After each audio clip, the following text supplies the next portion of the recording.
Yeah. All right. I'm back in Miss George's room. A year later, she's got the nice carpet, so some of the students are choosing to lay on the floor, which is a good call. It's kind of a nice change.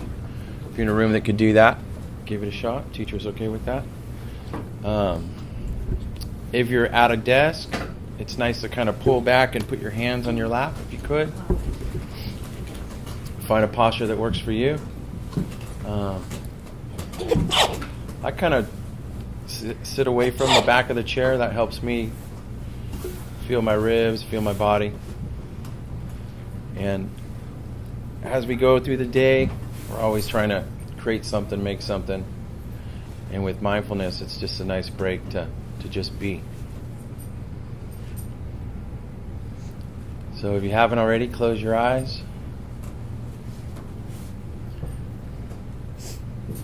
And when we say just be, it's good to have something for the mind to do, and that's what we call our home base, or following the breath, or bringing awareness to the breath. So check in with that right now.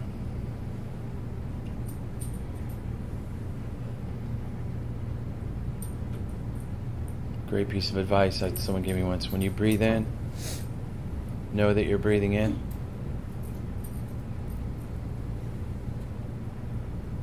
And when you breathe out, know that you're breathing out.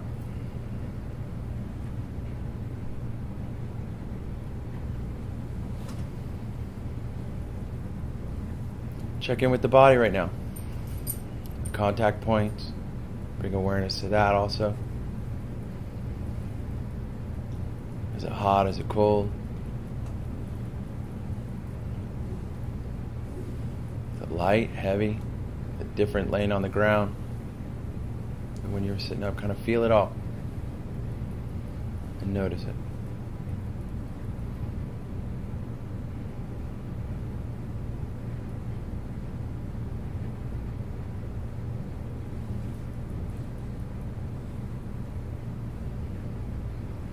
How are the thoughts right now?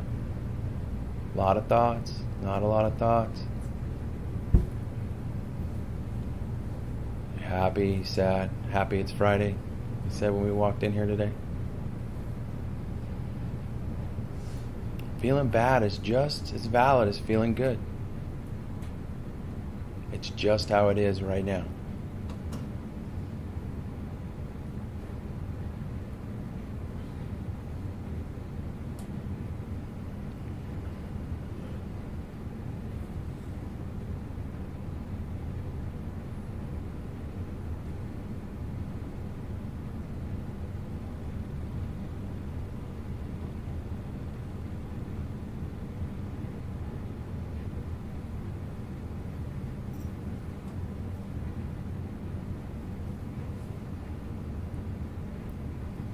Sometimes when we sit, we get a lot of thoughts, right?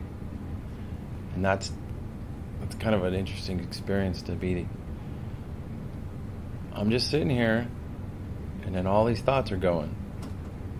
And that's all right.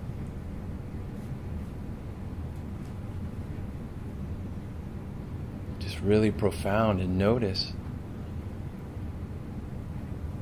that they're arising.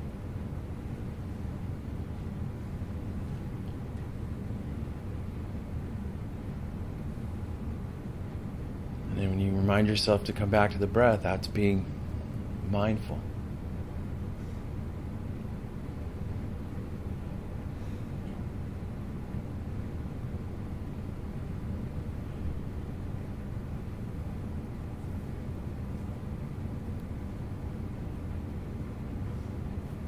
I like to call it wakefulness. That when I get caught in a story in the past or the future, and I awake from that, like, oh yeah, I'm here right now sitting or laying in a classroom. Come back to my home base.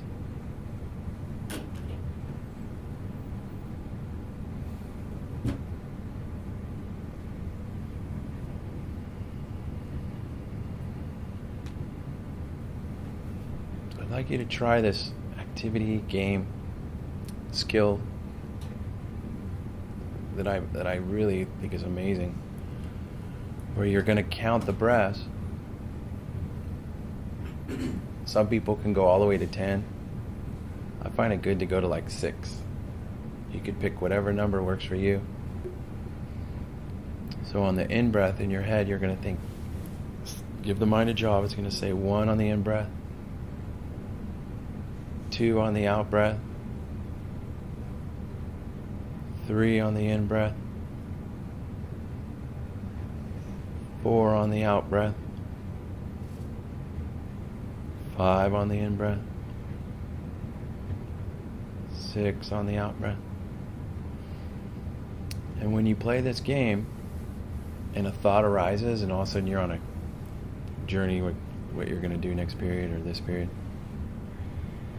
thinking something in the past, you start over. And the real gift this will give you is the ability to kind of not be hard on yourself when you practice. We all get lost in thoughts. And it will also teach you that the thoughts are constantly going to happen. So I'm going to let you decide where you're going to go to, and if in the middle of that count you get caught up in a thought, you just come back to the start. And if you could make it all the way to 10 without thinking a bunch of different things, you start over. It's kind of fun. Give it a shot.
Really profound for me because I was doing the count and it was so quiet in here. I looked around.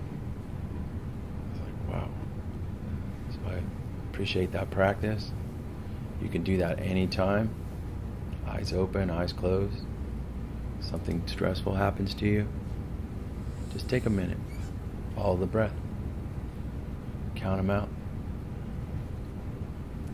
It's really, really great, profound practice. Thank you for that. Awesome job. Have a great weekend.